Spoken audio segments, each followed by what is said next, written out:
Every investor says the same 7 words. I wish I started investing sooner.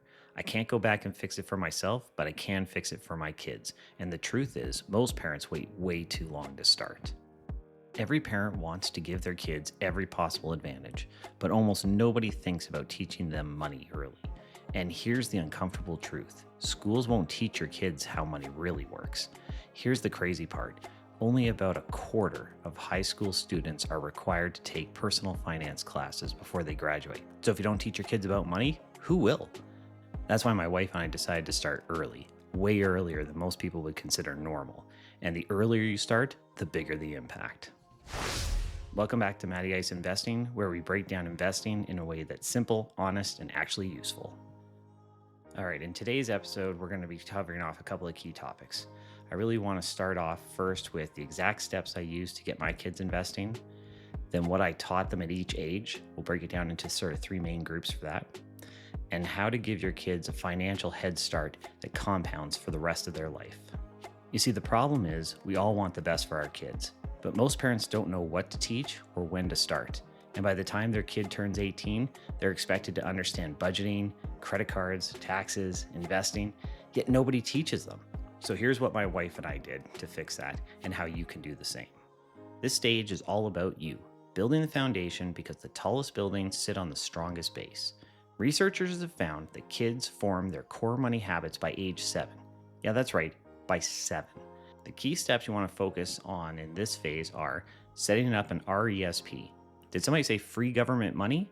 Yes, please. If you can invest $2,500 a year, which comes out to a little under $7 a day, you'll receive $500 from the government. That's a 20% instant return. And here's the wild part: more than half of Canadian families don't take full advantage of the RESP match. That's free money left on the table. If you're able to contribute more than $2,500, consider opening a cash account for extra contributions. This is where you can put additional money your kids may have to work. Think birthdays, Christmases, whatever you celebrate. We typically put about 50% of the money they received into these accounts and then held them in trust for them until they turn 18. Look for platforms that allow fractional trading, so small deposits can get invested as well. For as little as $1, you could get your kids to start investing in some of these platforms. We personally like using Wealthsimple for our needs. And here's a pro tip: let them help press the button when you invest. Even at age 3, it creates a sense of ownership and knowing that they're being part of the process. Next, you want to teach them the difference between a want and a need. This is the earliest form of financial literacy. Each trip to the toy store is an opportunity to teach the difference.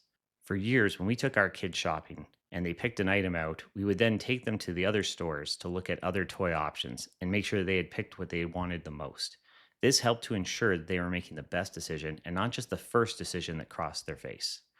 On one occasion, our oldest kid realized that they were more interested in another item than what they had previously bought, and went back to the original store, got a refund, and then bought the second item because that was what they had really had their hearts set on. For years, they would tell the story about how important it was to make a good decision and not just a quick decision. They also got into the habit of taking photos of items that they were interested in, as well as the price, so they could then compare and contrast to make that ultimate best decision. Introduce delayed gratification. Kids who learn delayed gratification early go on to make better financial decisions as adults. It's one of the strongest predictors of future money success. Have you heard of the one marshmallow test?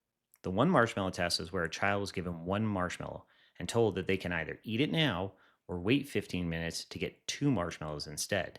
The adult then leaves the room and the child has to decide whether to wait or to give in. Now, more recent studies have showed that waiting isn't just about willpower. A child's ability to wait is also shaped by how stable and predictable their environment is, family background, trust in adults, etc. When these factors were accounted for, the link between waiting and later success became much smaller, unfortunately. But I still think it's a good story that parents can use to have conversations with their kids on topics like self control, patience, and how environments shape our behavior. But it's no longer seen as a simple predictor for future success like it once was. Now, here's where things get really fun.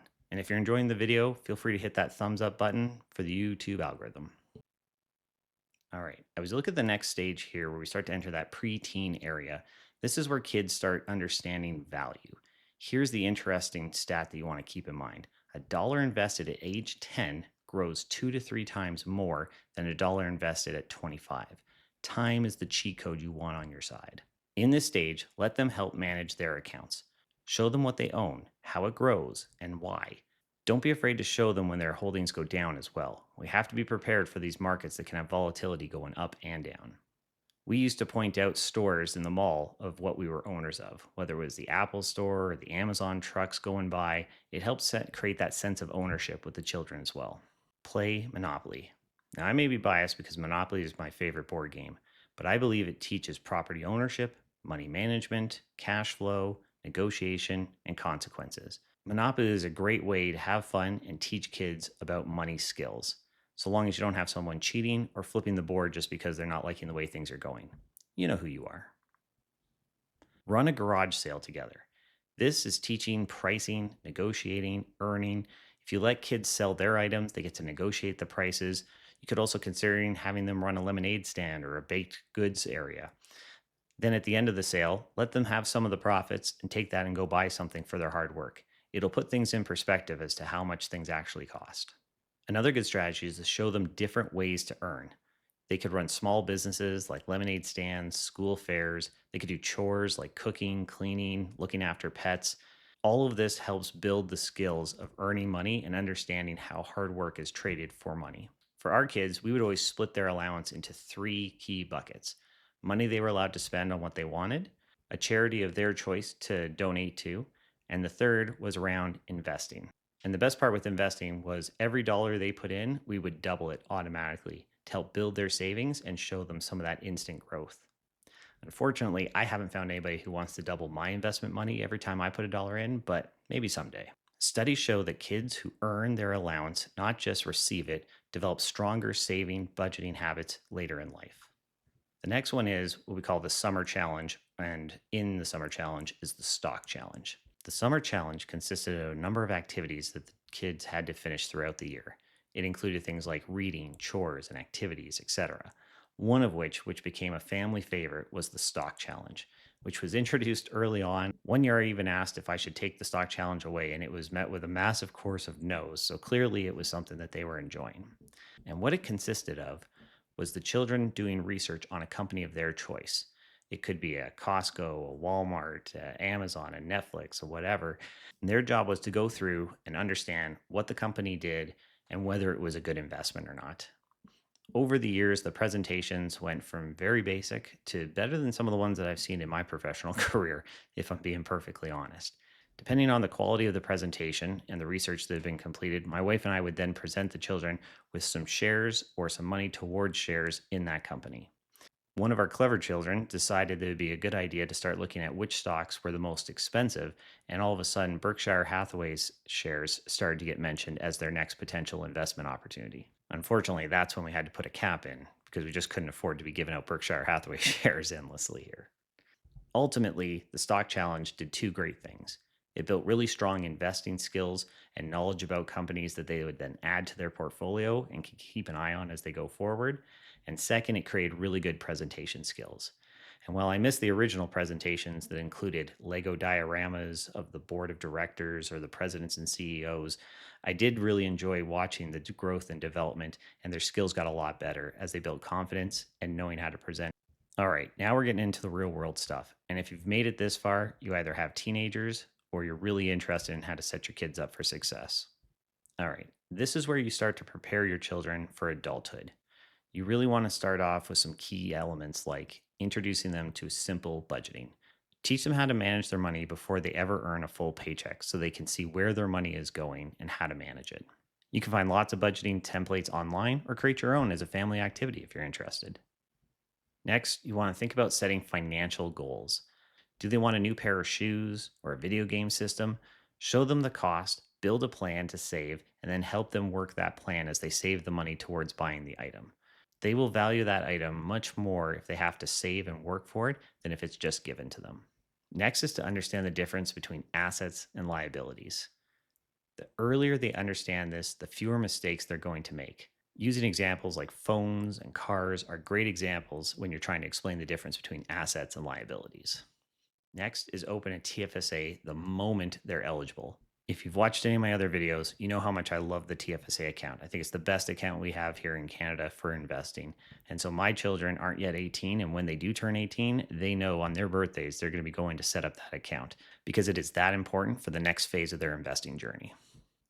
Last but not least, let them make small decisions and better yet, small mistakes. Most adults, about 90% from the research I've seen, say that they learn about money through trial and error. I'd rather my kids make their $20 mistakes now instead of a $20,000 mistake later.